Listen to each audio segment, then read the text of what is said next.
everyone. Welcome back to another episode of the Female Empowered Podcast. Let me get my mic and everything set up so I'm ready to go. So, today's episode comes from a question that came up in one of our mentorship groups in one of the Facebook groups about how to protect your clients from poaching or from instructors, and I'm using air quotes here, stealing clients when they leave or going to other studios, et cetera, et cetera. And so what I want to talk about today is I thought this was a really interesting topic, and I wanted to say why client poaching or stealing is really a symptom of another problem in your business. So today, excuse me, what I'm going to talk about, we're going to dive a little deeper into this and really examine where this comes from and what you can do to kind of rectify it, change it, improve it going into 2026. So when a lot of studio owners look at instructors taking clients or clients being poached, they really look at it as like, oh, my instructors are too well liked. My clients only want to work with them. If she leaves, I'm going to lose revenue. If it feels like the instructor is the problem and the instructor having access to the clients and then the clients wanting to go work with the instructor or leave when the instructor leaves. But what I really want to do in this conversation is just reframe this for you a little bit and really dive into the fact that client poaching, client stealing, clients leaving is just the symptom. Your systems, your processes, your expectations are actually the cause of that. So here's what's actually going on underneath the surface if you're experiencing this a lot. One, you hired without clarity. You basically just needed an instructor to cover one or two classes. You hired someone and you're like, okay, go teach. You brought someone on without clearly outlining the expectations about communication, boundaries, your mission, vision, and values, how clients are shared across the team, et cetera, et cetera. So you didn't articulate these boundaries and these expectations from day one, which is problem number one. You assumed that people know. You assumed that they would act appropriately. You assumed that they would even knew that this was an issue. And they assumed that because you didn't say anything, what they were doing was fine. So there was basically no shared boundary when it came to this. And so this is how problems start. You fail to position your brand as the leader of the client relationship. So it's exactly one of the reasons that I didn't name Pilates in the Grove after Christa Gurka. I named it something entirely out of me because I wanted from the very beginning for the clients to be the brand's clients. We were one big cohesive community. All the clients were clients of Pilates in the Grove, not of Christa, not of Terry, not of Kelly. They were all clients of the studios. So it was very clearly articulated to everyone that message, that branding, that mission and vision from the beginning. So if an instructor was ever, oh, my client, my schedule, my people, I want you to recognize that that didn't start at day 100. That starts on day one. And so even myself, we'd be like, our clients, our community, the schedule. Okay. So can you reschedule Jane, not my clients? Right. So what happened was you accidentally built a system that revolves around star players instead of a cohesive team. And that's okay. You didn't know any better. And this episode, hopefully, what you will come away with this is knowing better. And when you know better, you do better. So when we create companies and brands around individuals, what happens is clients think that the instructor is actually like the product instead of your studio.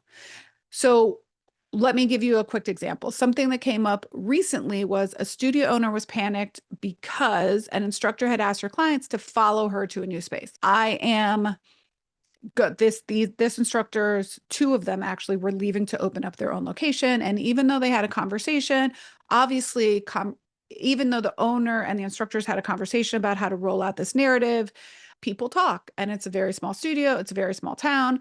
And so what's going to happen is some people might leave. And then that also is a big fear-driven, reacting situation for an owner in terms of loss, right?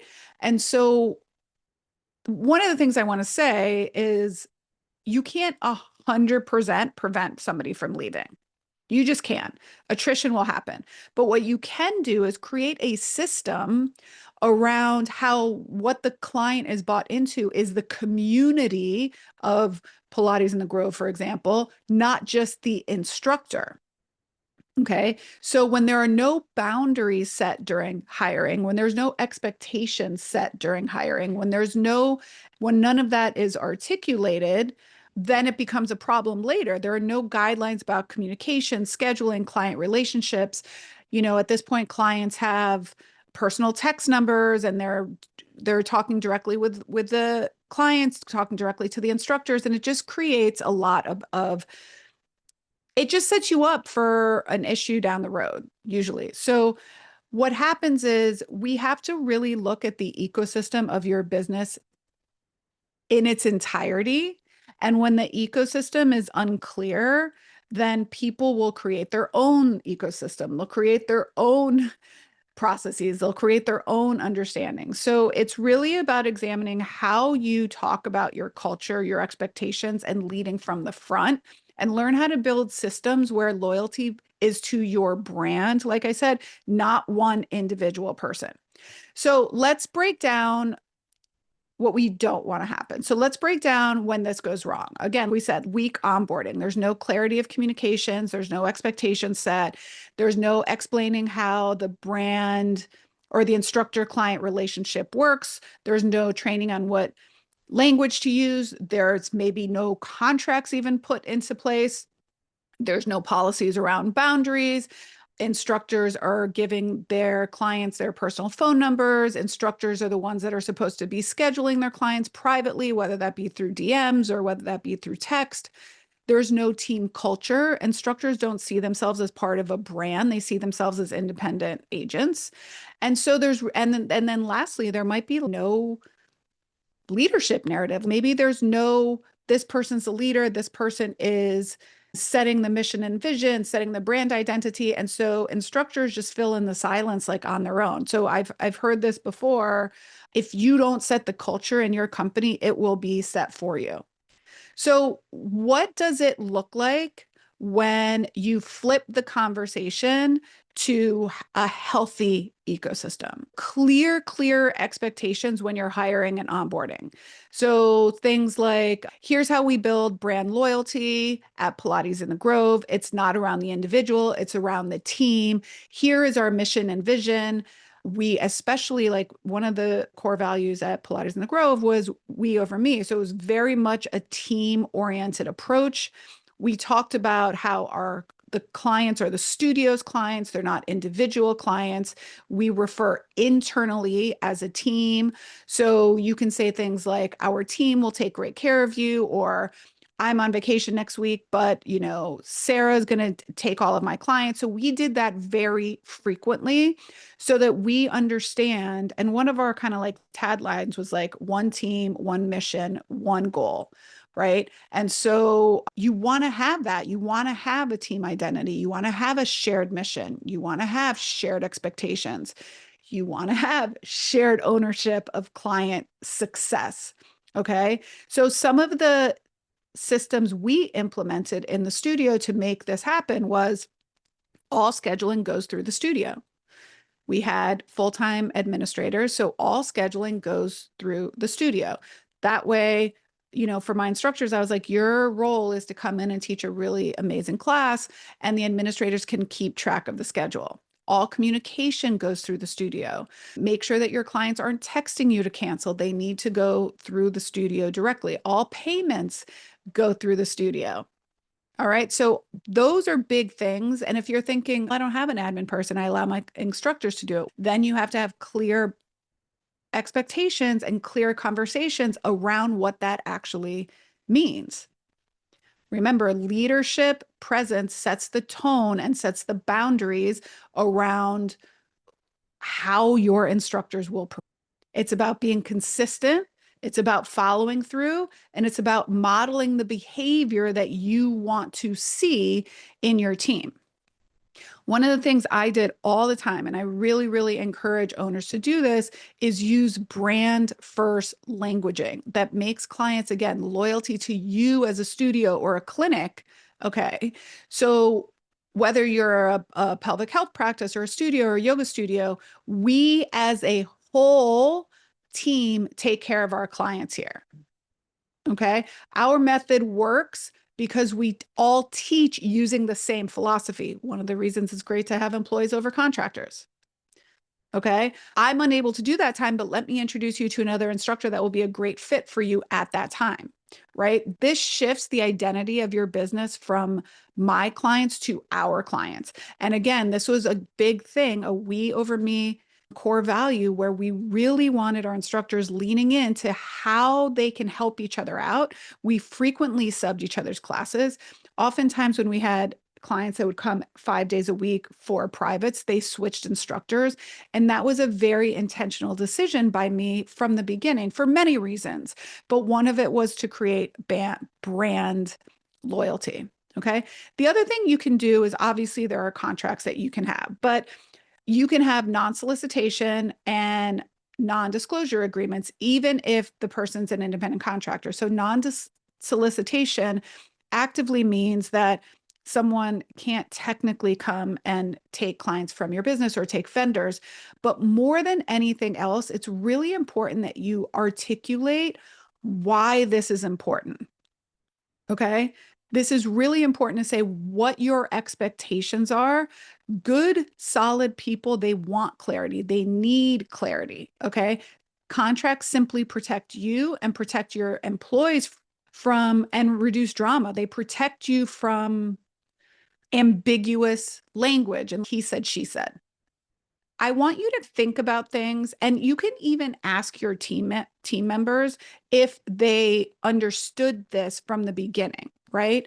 So one of the things, this is where, if you follow NLP or neuro linguistic programming at all, is how can you put yourself at cause? So before blaming, and this is a great example for a lot of different things, but before blaming the instructor or blaming someone else, I want you to think, did I clearly communicate expectations during hiring?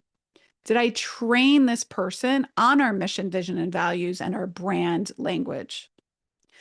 Does my studio foster team identity?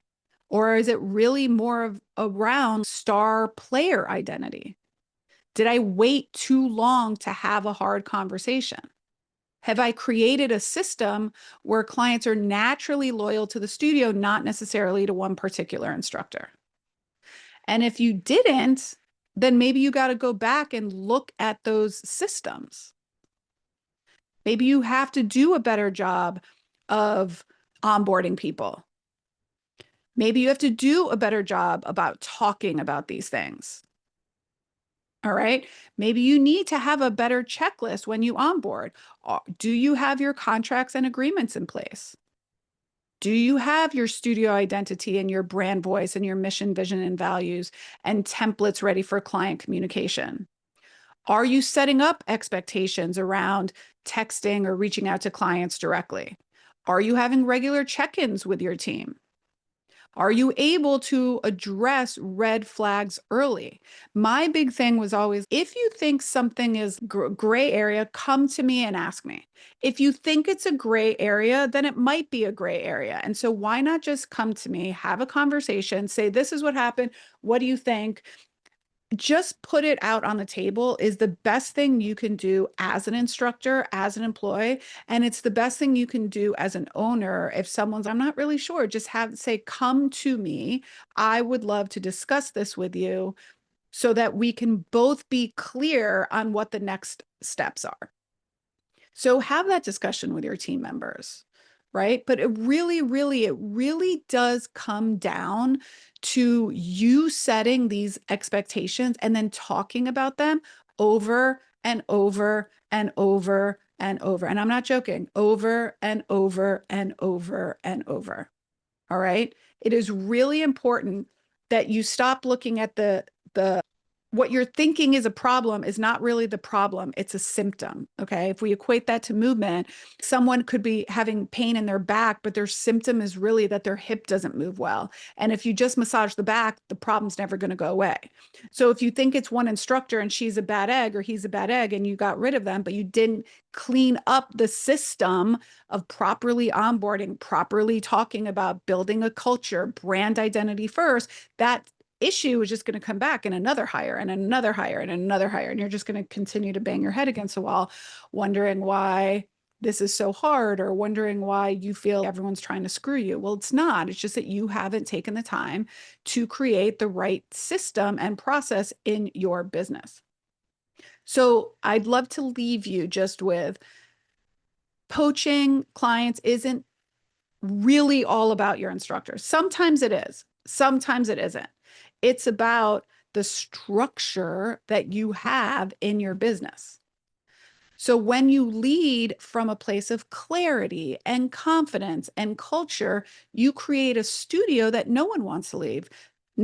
You're not your instructors, let alone your clients. They build a community and a loyalty to the brand itself, not necessarily one in particular person. Systems don't restrict creativity. And in other words, they actually really protect it. Systems give people clarity. Systems give people consistency. And that's what they look for in a job: clarity, consistency, positive leadership from the front. So if you are worried about this, if you are worried about people taking clients, then what I would say 100% is lean into this in 2026. Make 2026 the year that you are going to build your foundation from the ground up. And you are going to build a brand first, team-centered ecosystems where your clients won't just stay loyal to you, but they'll stop thinking about individual instructors, the product, and really start seeing your studio as the place that they never want to leave, your clinic as the place that they never want to leave, your people, your admin, all of your therapists. And they know that you've created a system and they just feel great in this environment and they don't want to leave this, even if their favorite instructor left.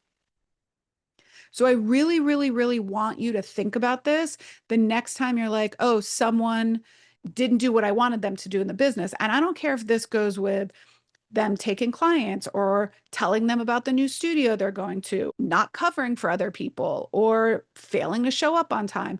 All of this starts with you as an owner having a fully built out system, a fully built out system that gives your new team members and all of your team members the roadmap for how to do everything in their business, what's expected of them, how they're going to be assessed in your business, who they can go to when they have a question. And then you have to put this on repeat over and over and over again so that everyone is clear and rowing in the same direction. Well, I hope you enjoyed that episode. It was fun to record. It came from a real life situation. And I'm sure if you're listening to this, many of you have either heard about situations like this or possibly even experienced it yourself. And this is where, as owners, we have to go back and be like, what could I do better to not have this happen in the future? So I hope you enjoyed this episode. And till next time, my friends, bye for now.